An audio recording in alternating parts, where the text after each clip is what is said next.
tanong natin kasi ang laman po na mga balita ngayong umaga ay aaralin. Kayo po daw ay lumikha ng isang board para pag-aralan kung pwedeng i-apply itong good conduct time allowance na batas po dito kay Mary Jane Veloso para dun sa panahon, yung talagang nakapiit na siya kung maaring i-apply na yon at nang sa gayon ay maging parolado siya at mapalaya na. General, kamusta po kasi sinasabi niyo nasa bahasa pala yung lengguwahe ng mga records? Opo, nasa bahasa language po kaya mag-aano pa kami ng app na i-convert from bahasa to English. Oo. Oo. Of course, papatuloy na rin kami kay Mary Jane kasi si Mary Jane mas marunong pa mag-Tagalog mas marunong pa magbahasa kaysa mag-Tagalog eh. Baka mababasa niya na yung yung kanyang papa-interpret namin. Oo. And how does that work po? Kasi syempre ang sinasabi po natin, kahit pala yung PDL ay nakapiit abroad.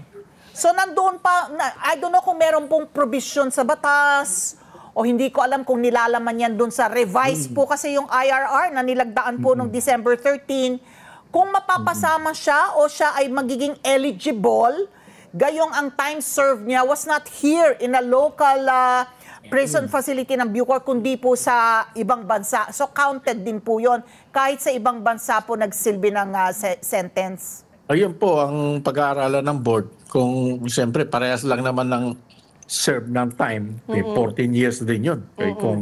Kung hindi naman natin i-count yun, kawawa naman si Mary Jane, start siya ng zero. So, there will be injustice. Pero, of course, sa board yan they have to weigh all legal remedies in favor of Mary Jane. Wala naman sigurong tututol, Opo, saka nababalitaan ko, may good conduct din siya. Nag-ano siya doon, nag-aaral siya magbatik, nag-ano siya, marunong, nag-leader pa raw siya sa simbahan. And then nag-aaral pa siya ng mag-gitara, mag-piano. So ang tingin ko, talented na magiging talented si Mary Jane. Marami siyang ginawang makabutihan din habang nakakulong sa sa Indonesia.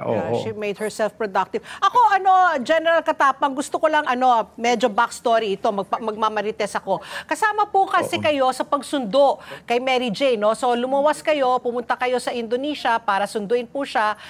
Yung gusto ko malaman, how big was the party, the contingent? Ano po yung mga proseso po na kailangan yung gawin para po siya makauwi po dito sa Maynila po? Ang lahat ng pong processing yan nasa DFA, kaya kasama namin si Yusek Ed De Vega. Oo, siya na kina-negotiate and then siya naman nagharap. And then nung turnover ng Indonesian Correctional o Penitentiary si Mary Jane doon sa kanila namang DFA o Foreign Affairs Office. And then sa Foreign Affairs Office ng Indonesia, turnover naman sa Department of Foreign Affairs natin ng Pilipinas. And then yung DFA naman, sa Philippines, turnover naman sa akin. Kapag landing sa aeroplano, nag-handshake kami ni Yusek De Vega, sabi niya, General Katapang, because we are already in Philippine soil, I am turning over to you, Mary Jane. He's now in your control. She is now in your control. So ganun pala. So from the airport, in-escort natin. Dahil Diretso. ako naman, under ako ng Department of Justice. Sinundo naman kami ni Asek Bico, of course, with the guidance of Secretary Boying. Siya na kami naglabas na kami sa airport. And then diretso na sa CIW. Ganun po ang nangyari. Yun nga, nandiyan na nga sa Correctional Institution for Women, na kinakwento ko nga kay Pat, nakapunta ako dyan, malaki naman yung facility kasi yung pangamba na baka mag-cruise sila ng landas dyan, na nandiyan din nga nakapit yung kanyang illegal recruiter na si, yung babae. Si Sergio. Si Sergio, yung illegal recruiter niya. So, may posibilidad ba na mag-cruise ng landas yung dalawa? Hindi naman. Sinisigurado natin yun. Specific instruction yun na hindi sila dapat magkita. Okay. So, At yung kaligtasan niya, na kasi si PBBM has assured us, no? Na sisiguraduhin. Pero General po, ito pong pagbalik po kasi ni Mary J, may reciprocity di ba, na pwede po, kung sakali, wala pa naman, kung sakali po may Indonesian po na nakapiit po dito, kung hilingin po ng gobyerno po ng Indonesia na ibabalik natin in exchange, no? Kasalukuyan ba, meron ho bang Indonesian po na nasa ating mga selda? Would you know? Meron naman po, meron naman. 11. 11. Yung, na Ano po maalala ang nyo hatol nila? Ano ang kaso at anong hatol? Maalala nyo yung mga series of bombing noon sa Makati, Metro Manila, yan po yung mga Indonesian na bomber na nahuli dito.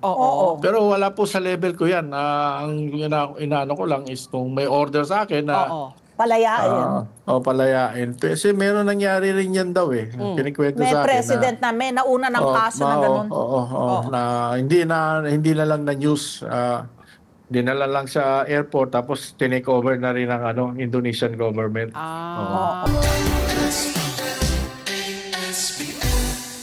Let's get together. Sunday 25.